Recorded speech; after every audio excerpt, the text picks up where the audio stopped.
Quero saudar a igreja com a paz do Senhor Jesus, amém? Amém. Estou muito feliz em poder retornar a essa casa.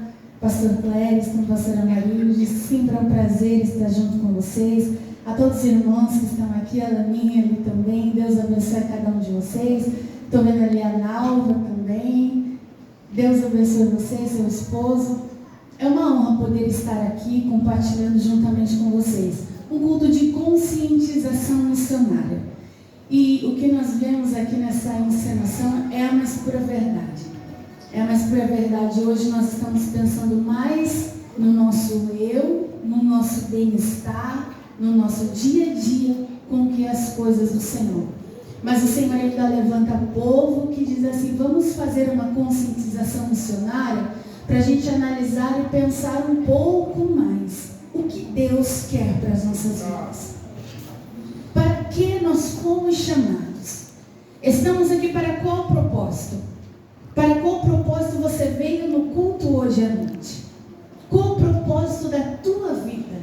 Ah, irmã Francine, mas eu não tenho chamado, não tenho uma vocação. Todos vós foram vocacionados, chamados, separados para a obra do Senhor. Eu estava ali meditando no tema que semeai, porque é tempo de buscar ao Senhor. E quando eu pensava sobre tempo, uma parábola que eu quero compartilhar com vocês, não vou fugir do tema, mas eu quero compartilhar com vocês algo que o Senhor colocou no meu coração. Se encontra no Evangelho de Mateus, capítulo 20, onde vai falar em que tempo nós estamos. Qual é o tempo que nós ainda temos? Mateus 20 e o versículo 7 apenas.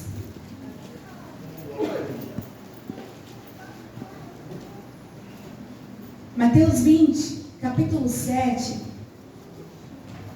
diz assim: responderam-lhes, porque ninguém nos contratou. E disse-lhe: ide vós também para a vinha, e recebereis o que é justo. Os irmãos podem se assentar. Apenas esse versículo. Essa parábola, Jesus ele vai trazer sobre um senhor que é dono de uma vinha. E ele sai pela madrugada a chamar trabalhadores para a sua vinha. Aqui tem alguns períodos e que no calendário judeu é separado por vigílias. A primeira vigília da noite, terceira vigília da noite, são as madrugadas deles. E agora nós vamos ver que Deus ele chama o povo de Israel no Antigo Testamento como sua vinha. No Novo Testamento Deus chama a igreja como sua vinha. Nós temos uma vinha. Mas o Senhor agora, dono da vinha, ele sai na primeira hora do dia. E aqui eu quero decorrer com os irmãos para a gente fazer uma analogia do plano de Deus. Do plano de Deus, que é a vinha dele, que é a seara dele. Porque a seara verdadeiramente é muito grande. Mas poucos são os trabalhadores que querem estar nessa seara. Agora o dono da vinha ele vai sair na primeira vigília da noite para chamar trabalhadores. E ele sai ali pela cidade, ele encontra trabalhadores, ele diz: ei, o que vocês estão fazendo? Estamos aqui esperando ser contratado. Ele falou: ide para a vinha trabalhar e recebereis o que for justo. Agora trazendo para o plano de Deus, quem foram os primeiros trabalhadores que já chegaram no início? Podemos colocar como os patriarcas da nossa fé. Abraão, quando o Senhor chama Abraão, ele diz: Abraão, sai da tua terra e da tua parentela. Aí Abraão agora está cumprindo o plano do Senhor. Ele diz: Abraão, agora dá uma olhadinha para as estrelas do céu. Abraão, ele olha mesmo não sabendo o que viria. Olha para as estrelas do céu. Pode contar? Não, pois assim será a tua descendência. E depois nós vemos que vai descorrendo todo ali o Antigo Testamento, os patriarcas que ouviram a voz de Deus. E no Antigo Testamento nós vamos ver por muitas vezes Deus falando que Senhor se apoderava deles. Nós vamos ver que Moisés também ouve a voz de Deus e está ali tirando o povo do Egito. Por muitas vezes Deus fala com Moisés, Deus leva Moisés para o monte e diz: Moisés, eu sou o que sou. Eu sou o que vocês precisarem que eu seja. Eu sou a água que vai sair da rocha para vocês beber. Eu sou a coluna de fogo que quando vocês estiverem no deserto, vai estar muito escuro, vai estar frio, mas eu vou iluminar, vou aquecer. Eu sou o pão, o maná que vai cair do céu. Eu sou o que você precisar que eu seja na tua vida. Agora a Bíblia vai dizer que esses homens, pela fé, creram. O Espírito do Senhor, o Espírito Santo não estava sobre eles como nós temos hoje o nosso amigo consolador, aquele que em qualquer momento nós temos eles, mas o escritor aos Hebreus vai dizer que pela fé Abraão creu. Pela fé aqueles homens creram. Eles não viam, mas criam. Eles não alcançaram a promessa como nós temos nos dias de hoje, mas eles estavam lá. O escritor aos Hebreus vai dizer que o mundo não era digno desses homens. Mulheres que entregavam os seus filhos em arenas de sangue, mas não negavam o Evangelho.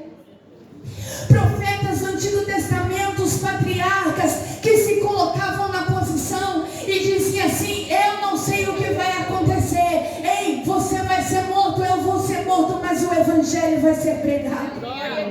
Joel profetizava, levantou Abacuque, levantou tantos outros homens, não negaram a fé. Agora, perto da terceira vigília da noite, o trabalhador da vinha, sabendo que ainda precisava de trabalhadores para cumprir toda a sua colheita, ele vai sair e ele encontra mais trabalhadores. Ele diz: onde vocês estão? Esperando alguém nos chamar. Então vai também para a vinha. Nós podemos agora conjecturar que a terceira vigília da noite é a hora da igreja, onde todos estão reunidos no sinédrio. E a Bíblia diz que perto da terceira vigília da noite, estavam todos reunidos no mesmo lugar, para cumprir a profecia de Joel, que dizia que o Espírito ia descer e tomar todo aquele povo. No dia de Pentecostes estavam todos reunidos, e um som como um vento veemente vem e toma toda a casa. Pedro agora, ele sai daquele lugar, e estão dizendo, perto da terceira vigília, estão dizendo: ei, não estamos embriagados, ainda é a terceira hora do dia, mas estamos cheios do poder de Deus. Aleluia. E aí todos querem ouvir agora o que Pedro tem a dizer. E ali começa o grande plano da igreja do Senhor, onde ele dizia: não estamos embriagados, apenas estamos cheios, cumprindo aquilo que o Senhor disse através de Joel. E qual era a palavra que Pedro agora vai descorrer para os que estão ouvindo? Vocês querem também sentir o que nós estamos sentindo? Arrependam-se dos vossos pecados, arrependam-se dos vossos maus costumes, e se curvem ao Senhor, que morreu e deu a sua vida. 3.000 almas se convertem naquele dia através de uma simples mensagem de Pedro. A mensagem era difícil: não, arrependei-vos dos vossos pecados. O Espírito Santo se apoderou daquele povo. Começa o plano de salvação. Começa o plano de Deus. Agora Pedro, ele vai andar e caminhar, e o Evangelho vai ser pregado. 120 homens que se dispuseram a ouvir o que Deus havia falado em Atos 1 e 8. Ficai em Jerusalém até que do alto sejais revestidos de poder. E depois ser-me-eis testemunhas, tanto em Judeia, Samaria, até os confins da terra. Pode ser uma testemunha viva se não for cheio de poder?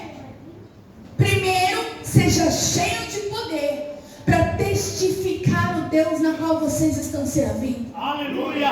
Porque nós somos testemunhas do Deus vivo. Aleluia. Eles eram cheios de poder. E agora saíram falando do Evangelho e levando todos para o plano de Deus. Agora Atos estão cumprindo o chamado de Deus. Trabalhadores da vinha do Senhor. Só que a vinha ainda é muito grande. Perto da hora sexta, chegou a hora que o Evangelho precisa ser expandido. E agora o Evangelho vai chegar em Samaria. João 4, Jesus está cumprindo a sexta hora do dia, chamando mais trabalhadores para vir. Aqui em São Paulo, os samaritanos, os gentios, aqueles que o Evangelho não era apenas para os judeus, mas Deus havia um plano onde lá atrás Ele já via eu e você aqui no dia de hoje. Ele sabia que estaríamos aqui. Para isso agora Ele está chegando. Uma mulher no poço vai tirar água. Conhecemos a história. Jesus está conversando com ela. Ela diz: não é lícito que um judeu fale com uma samaritana. Ele diz: mas é porque você não sabe quem eu sou. E ali a conversa vai se estendendo. E eu já quero ir correndo aqui para ganhar tempo, para que os irmãos entendam onde eu quero chegar. Ele diz: mas eu vim para os que são meus. Ela diz: eu já ouvi dizer que o Messias vem mesmo. Ele disse: sim, e eu sou o que estou falando contigo. A hora vem, e agora é, em que os verdadeiros adoradores adorarão ao Pai em espírito e em verdade. Aquela mulher, ela desce correndo ali em Samaria, dizendo: um profeta que estava falando comigo disse toda a minha vida, e só poderia saber da minha vida quem era o profeta. Aquela mulher agora, ela vem a todos para ouvir o Evangelho. Jesus passa dias ali, e agora os samaritanos estão dentro do plano de Deus. Aleluia. Mas vai chegando agora a 9ª vigília da noite. A vinha ainda precisava de trabalhadores. O dono da vinha sai próximo à 9ª vigília da noite. Ele encontra ainda alguns trabalhadores espalhados. Ele diz: e vós, o que estáis fazendo aí? Estamos aqui, esperando alguém nos chamar. Por que não foram trabalhar na vinha? Porque ninguém nos chamou, ninguém nos contratou. Então levante e vai, porque há trabalho para todo mundo. E aqueles trabalhadores agora vão na 9ª vigília da noite. Onde nós podemos colocar a 9ª vigília da noite? A 9ª hora do dia, dentro do plano de Deus. O Evangelho chegou agora na igreja. A igreja crescia. A igreja chegou em Samaria, mas precisava chegar nos gentios. Pedro, que era aquele homem responsável, aquele homem cheio de Deus, que estava lá no dia de Pentecoste, agora chegam na casa de Pedro, 3 homens, e diz Pedro: o centurião Cornélio pediu que nós viemos te buscar para orar lá. Glória a Deus. Cornélio já estava na casa, cheio de Deus, estava em jejum, e nós queremos saber mais sobre esse Jesus maravilhoso, sobre esse plano de salvação. Pedro vai dizer: mas não é lícito, o Evangelho é para nós, como que eu vou chegar lá? Deus manda uma visão a Pedro, um lençol que se estendia do céu, com vários tipos de alimento, e diz: come, Pedro. Não vou comer nada que é impuro. Ele diz: como que não vai comer aquilo que é impuro, que eu já purifiquei? Aleluia. Deus estava dizendo para Pedro: eu tenho prazer na minha obra com todos, não é apenas com esses. Pedro entende a visão. Quando ele vai chegar na casa de Cornélio, e quando ele chega ali, ele vai começar a explicar: então, Cornélio, é porque o Evangelho é assim, nós somos judeus, nós temos essas leis. O que ele não sabia é que Cornélio já estava em jejum com toda a tua família, pronto para receber a palavra de Deus. O Espírito Santo olha para o coração de Pedro e diz assim: Pedro está muito duro, Pedro está cheio que Pedro está achando que é só para eles. O Espírito Santo diz: eu vou mostrar que eu tenho compromisso com o meu povo. O Espírito Santo cai dentro da casa de Cornélio e todos são batizados. E Pedro fica olhando: eu entendi, Senhor. Eu entendi que não é só para uns, mas o Evangelho é para todos. O plano de Deus já havia se estendendo. Agora eram os samaritanos cheios de Deus. Agora eram gentios. Em Atos dos Apóstolos também agora tinha um que Deus já havia escolhido, que estava se convertendo. Enquanto Pedro estava lá na casa de Cornélio, havia alguém sendo preparado, missionário Paulo. Era um Saulo que tinha um encontro com Jesus no caminho de Damasco. Aleluia! Era a hora nona do dia onde Deus estava convocando homens para a sua vinha. Aí agora Paulo tem um encontro com Deus, com Jesus no meio do caminho. Aleluia! Aí Paulo agora entende que eu preciso orar. Está na casa orando: Ananias, vem aqui, vai lá na rua direita. Chama lá Paulo, está orando. Senhor, tem outro para chamar não? Sabe quem é Paulo? Era um camarada que perseguia os crentes. Era um camarada difícil. Ele já aprontou tanto. É mal falado aí no meio da rua. Ninguém quer estar perto dele não. Aí Deus diz a Ananias: vai, chama ele, ora com ele, porque para mim não interessa quem ele foi, quem ele é, mas diga a ele o quanto deverá padecer pelo meu nome, porque para mim ele é vaso escolhido. Aí o Senhor já te chamou, já te deu um nome, já te chamou para a vinha dele, e alguém está dizendo: mas você orou para o teu passado? Você acha que Deus ainda tem alguma coisa com você? Mas Deus te trouxe aqui nessa noite de conscientização missionária e dizer: estou precisando de você para a minha vinha. Há muito trabalho ainda a ser feito. Não me interessa quem você foi, quem você é, porque eu já te escolhi no ventre da tua mãe. Eu já te dei o teu nome. Sabia que você ia errar, sabia que você ia pecar, mas também sabia que você não ia desistir e que estaria aqui no dia de hoje para dizer: eis-me aqui.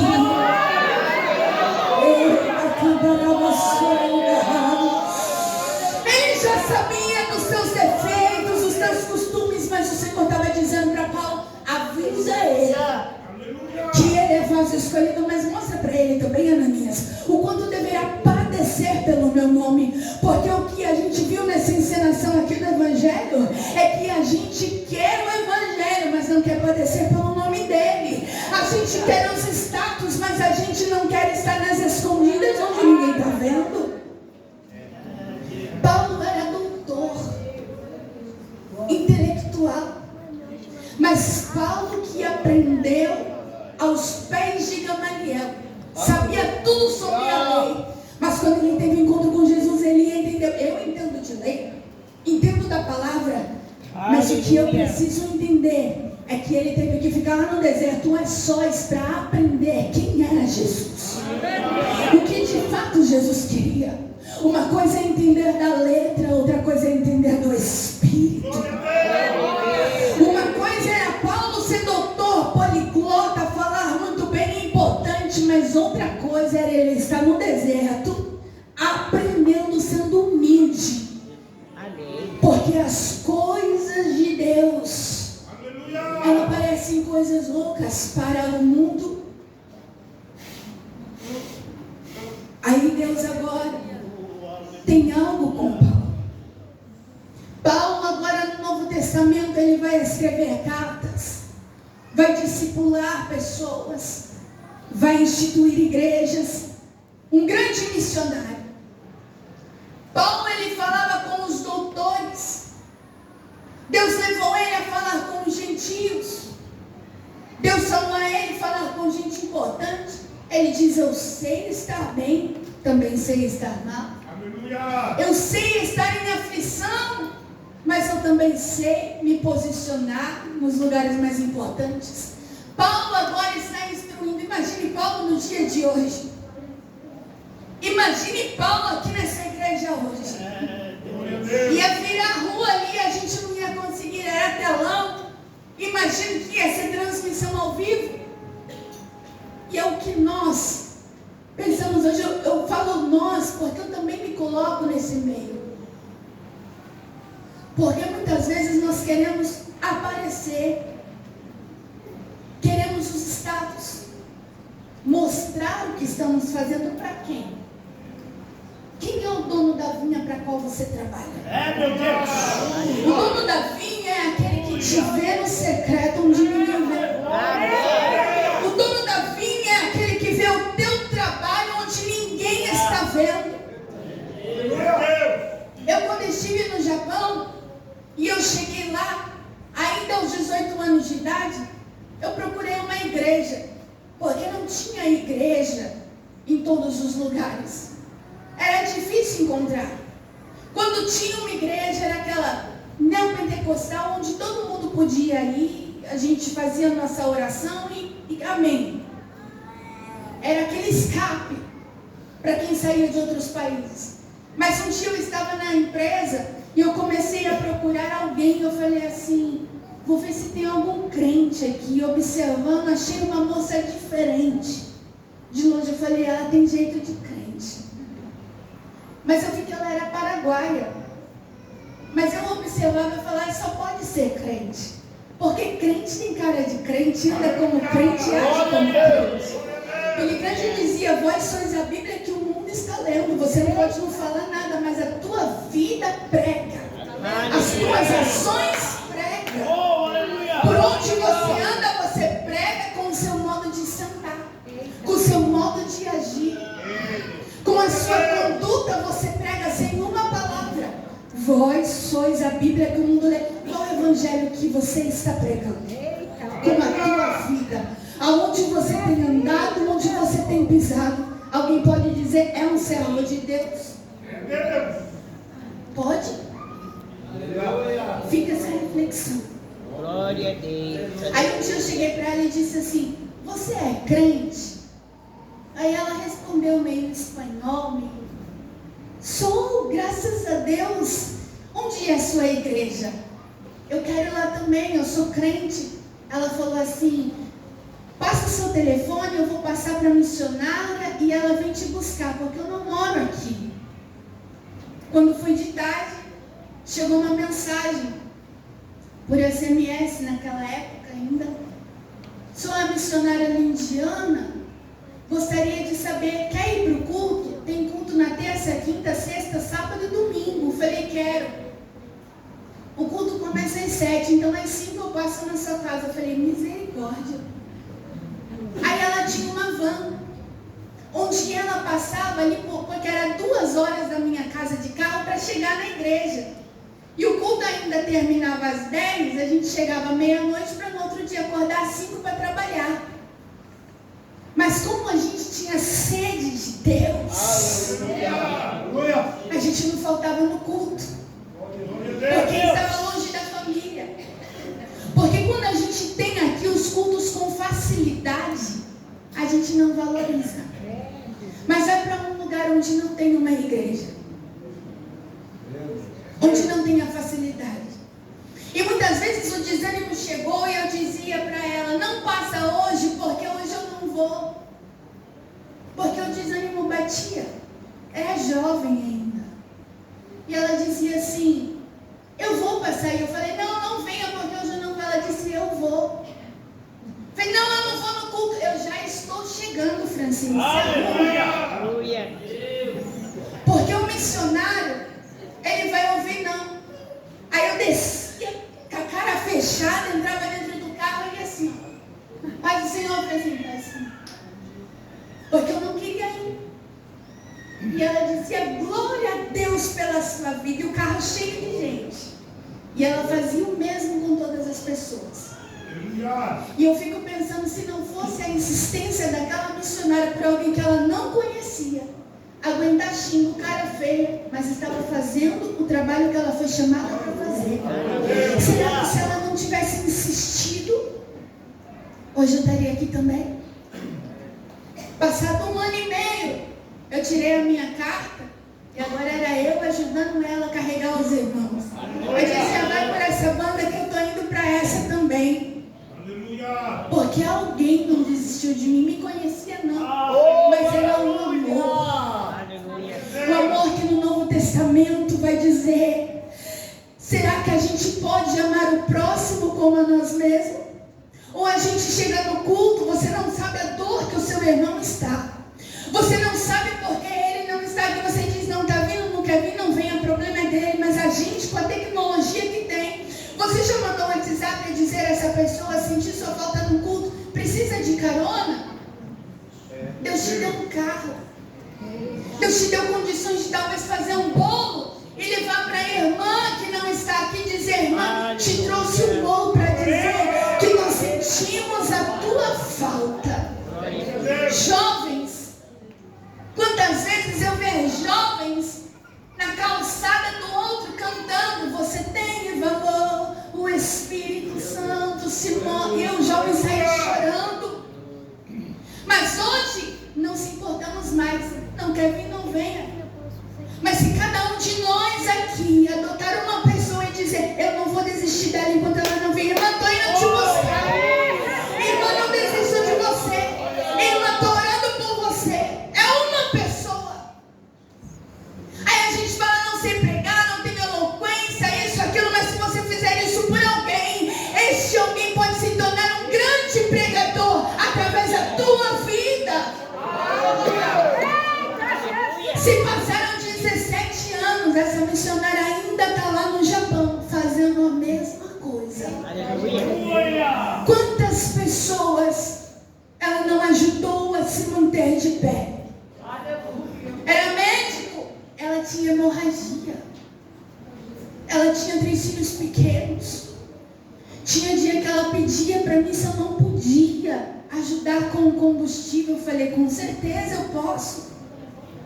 Aí a menina dela, era da idade da minha filha, ela dizia assim, hoje a gente só comeu batata doce no café e no almoço. Mas a missionária estava lá. Ela e o marido dela, os filhos, dirigindo e indo. Estou passando pela prova. Era a época do Lázaro, então colocava o Lázaro bem alto e eles iam glorificando. Talvez não teve o que comer, mas para ter o combustível para levar pessoas para o culto. Aleluia! Ela tirava dela para dar para o próximo. Hoje eles estão lá e eu estou falando sobre ela, testificando sobre uma família de missionários e tantos outros missionários que a gente pode dizer aí. Eu estive na Bolívia, a igreja de lá, uma das igrejas que estava em construção do pastor Juan, não tinha banheiro. E quando eu pedi para ir no banheiro, a gente estava com a roupa de coreografia, eu falei, missionária Priscila, onde que é o banheiro? Ela disse, irmã Francine, a gente vai ali no fundo, eu vou estender uma toalha, irmão, fica à vontade. Está em construção. Você iria? No frio, irmãs. No frio. Era o banheiro que ele tinha, mas ele chegava no culto. Era pandeiro, aquela alegria. Estávamos também na outra igreja da Bolívia, onde as crianças, eu vi crianças que não tinham calçado no pé. Mas chegava a hora da oferta, eles iam correndo lá com a sua oferta, alegres, porque eles tinham e Deus deu condições deles contribuir. Será que nós iríamos, olhando para nós hoje, você está bonito, perfumado, quentinho, alto soberbo, com a sua família, domingo de Páscoa. Podemos contratar trabalhadores ainda para a vinha do Senhor.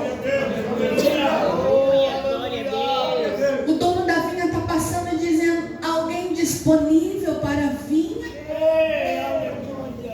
Paulo agora está discipulando, está pregando, ensinando. Se tornou importante. Aí Paulo ele chega e diz, então eu me gastarei. E eu me deixarei gastar por amor às vossas almas. Mas no fim da vida de Paulo, onde a gente imagina Paulo, grande Paulo, onde nós estamos falando dele, rodeado de pessoas importantes, é muitas vezes o lugar onde queremos estar e almejamos estar. Destaque. No fim da vida de Paulo, ele está numa prisão. Aí ele diz para Timóteo: Timóteo, procura vir ter comigo depressa. Porque no momento que eu mais precisei, ninguém estava lá. E a gente querendo status, seguidores, aplausos, pastores, líderes. Muitas vezes vocês vão estar rodeados de pessoas, mas não se espante se no momento que vocês mais precisarem ninguém estava lá. Mas o principal vai estar olhando para vocês e dizer: estou contigo todos os dias da tua vida, até a consumação dos séculos. Aí a gente fica triste porque não recebeu o tapinha nas costas, porque não recebemos reconhecimento. Eu trabalhei, eu limpei a igreja, eu ornamentei, nenhum obrigado eu recebi. Você está querendo os aplausos da terra ou a recompensa lá no céu? Porque você trabalhar para que ninguém veja o que você fez. Porque quando o nosso intuito são os aplausos, o evangelho já caiu por terra. Enquanto nossos intuitos são recompensas na terra, nosso evangelho também caiu por terra. Mas Paulo estava sozinho, apanhou, ficou cego, sozinho. Mas ele diz: eu combati o bom combate. Aleluia! Eu acabei a carreira que me foi proposta, mas sobretudo eu guardei a minha fé.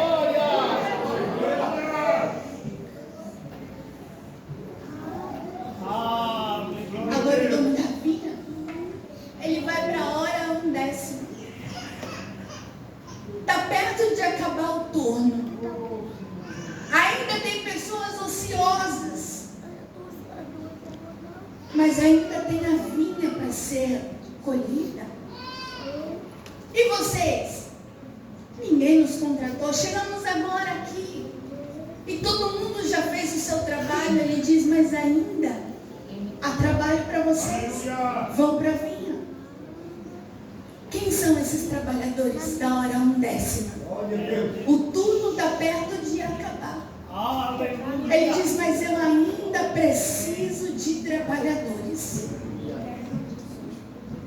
O evangelho já se expandiu. Paulo já se foi, deixou o seu legado.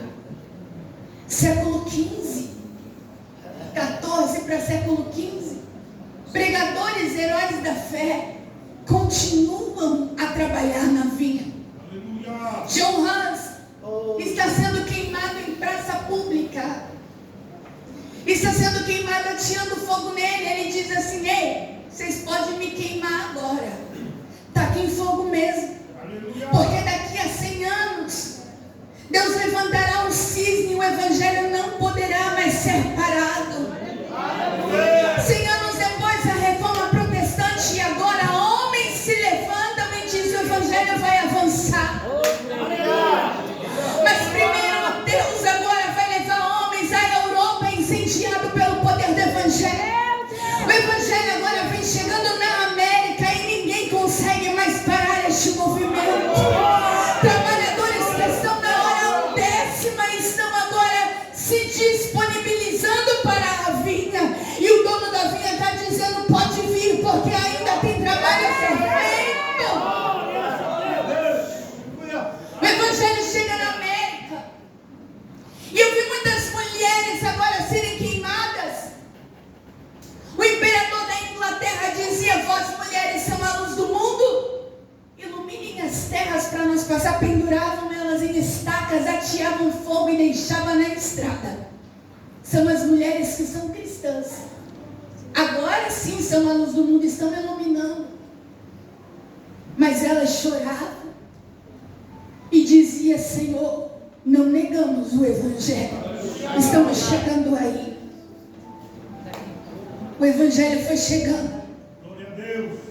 heróis da fé, nós lemos a história deles, tanto mulheres como homens, que não negaram a fé. Mulheres talvez que deram seus joelhos nas madrugadas, homens que andaram quilômetros a pé, para que uma igreja pudesse ser constituída. Talvez eles não saberiam que hoje estaríamos aqui na Nova Sorocaba, falando sobre isso. Aleluia. Mas se eu for olhar para trás, o meu avô, semi-analfabeto, mal sabia ler a Bíblia, tinha que andar quilômetros para chegar na única igreja evangélica que tinha na cidade, no interior. Mas ele estava lá. E eu lembro que eu era pequenininha, ia de trator, todo pendurado. Mas não tinha luz elétrica no sítio. Mas de manhã ele falava assim: leia a Bíblia. Está aprendendo a ler, Francine? Sim, vô, mas a gente vai brincar, leia a Bíblia primeiro. Lia um capítulo. Depois do almoço, leia outro capítulo. À noite, não ia para o culto, era culto em casa. Eu lembro que eu gostava de brincar que eu era pregadora do culto. E a gente lia. De madrugada eu via meu avô orando. Não era letrado, muito simples. Mas a minha mãe perdeu a sua mãe aos 12 anos de idade. 13 anos de idade ela vem para Sorocaba para morar na casa de família, para ser babá. Não teve o privilégio de terminar a escola, estudou até a 5ª série, teve que trabalhar na casa dos outros, não tinha mãe. Mas o meu avô as mantinha no joelho em oração, seus 7 filhos. Era de madrugada: cuida da Vanilda, cuida da Joana, cuida da Raquel. Entregava os filhos no joelho e eles cresceram. Minha mãe teve 2 filhas e ela nos ensinou desde pequena: eu não estudei, mas vocês vão para a escola dominical, vocês vão estudar. E eu chegava no sítio e meu avô: Francine, o que você está fazendo? Crescemos assim.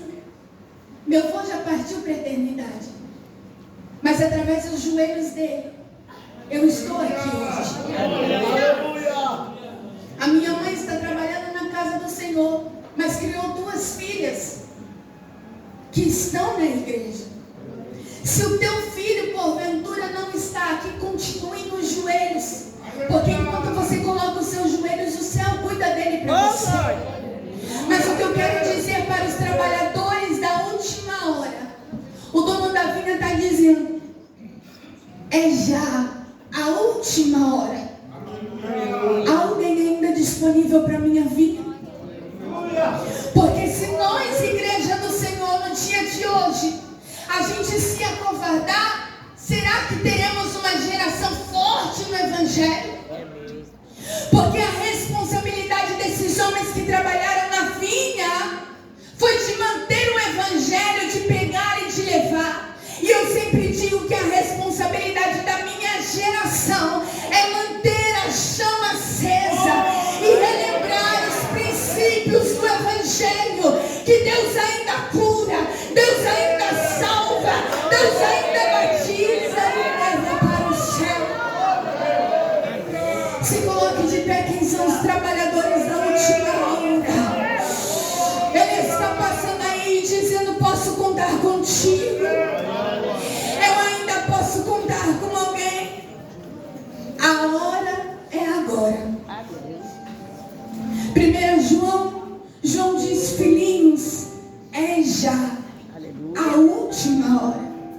Glória a Deus. Lá em Oséias está dizendo: é o tempo de semear. Se hoje o nosso corpo tombar em terra, o que nós podemos chegar lá no céu? Como aquele hino da harpa que diz: posso ter nas mãos vazias. E eu, quando com Jesus eu me encontrar, quantas almas poderia ao Senhor apresentar? Então, Senhor, é que eu estava estudando, me preparando para ser uma doutora. Eu estava buscando bens materiais, um bom carro, uma boa casa. Não, isso não é pecado. Eu também estudo, sou formada. alguns princípios que nós ainda podemos fazer no tempo, na madrugada, na vida de alguém, no seu trabalho, dos seus filhos. Eu sou uma dona de casa, apenas crio os meus filhos, não sei pregar, não sei cantar. E irmão, quando você coloca o seu joelho no chão, Deus se inclina e diz: pode falar, pode falar, diga o que você está ouvindo. E através dos seus filhos, Deus pode levantar profetas, missionários e pastores. Mas viva a sua vida íntegra. Os seus vizinhos, quem está na sua frente, no teu trabalho, seu chefe. Você pode pregar com a tua vida, irmã. É mesmo. Missionários que o Senhor levou para o campo missionário. As missões se faz com os pés daqueles que vão, com as mãos daqueles que contribuem e com os joelhos daqueles que oram. Você pode deixar um dia do seu mês, da sua semana, jejum por um missionário. Aleluia! É como muitas vezes Paulo Marcelino mostrava para a gente segurar a outra ponta da corda. Eles estão lá e a gente está segurando a corda aqui. Jesus, eu estou jejuando por eles. Não sei quais as batalhas que esses missionários estão enfrentando, mas vocês estão vendo, se a gente olhar nos noticiários, a perseguição está chegando. Se as igrejas fecharem, será que a nossa fé continua na mesma? Ou a nossa fé está firmada apenas em vir, sentar, ouvir e ir embora? Você é um trabalhador da vida. A seara realmente é muito grande. Mas aqui tem uma igreja que se levantou para missões. Há ceifeiros que estão aqui, que todos nós podemos ter a convicção e dizer: então eu me gastarei por amor às vossas vidas. Que Deus nos dê um olhar de compaixão, um olhar de amor por essas almas que estão perdidas. Não é só ir do outro lado do mundo, não é só missões transculturais, mas talvez tenha alguém da tua família que, se você chegar, dá um abraço, um pedido de perdão, mostrar o evangelho, que é o amor acima de todos eles. É o amor que Deus colocou no teu coração. Aleluia. Apenas com o teu abraço você consegue salvar a vida de alguém. É mesmo. Eu quero orar agora com vocês. Já vou passar o microfone ao pastor. Tem alguém aqui que está disponível para a vinda do Senhor? Tem alguém que diz assim: o dono da vinha está passando e está dizendo: alguém está disponível para a minha vinha? Mas, Senhor, a hora já se foi. Mas eu quero trabalhadores que estão disponíveis. Tem alguém que está disponível essa noite? Levanta a sua mão aí no seu lugar mesmo e diz: eu estou disponível.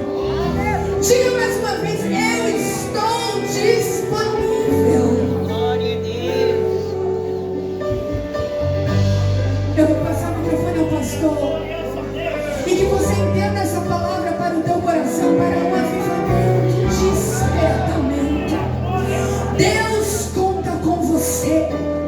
A responsabilidade não é só desses homens que estão no altar, mas a responsabilidade é sua, é minha. Deus chamou a todos e vai receber o mesmo denário. Recebereis o que for justo naquele dia. Já pensou a gente entrando no céu,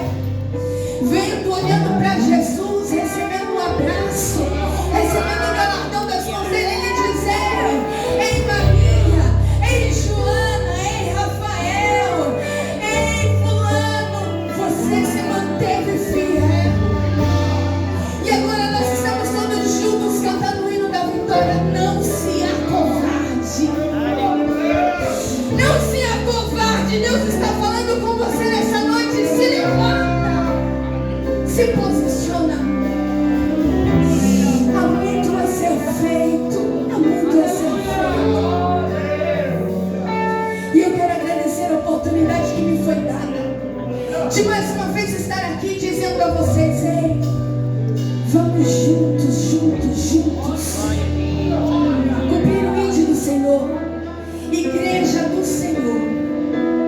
Que o Senhor te faça lembrar de alguém hoje. Adote uma pessoa no seu joelho.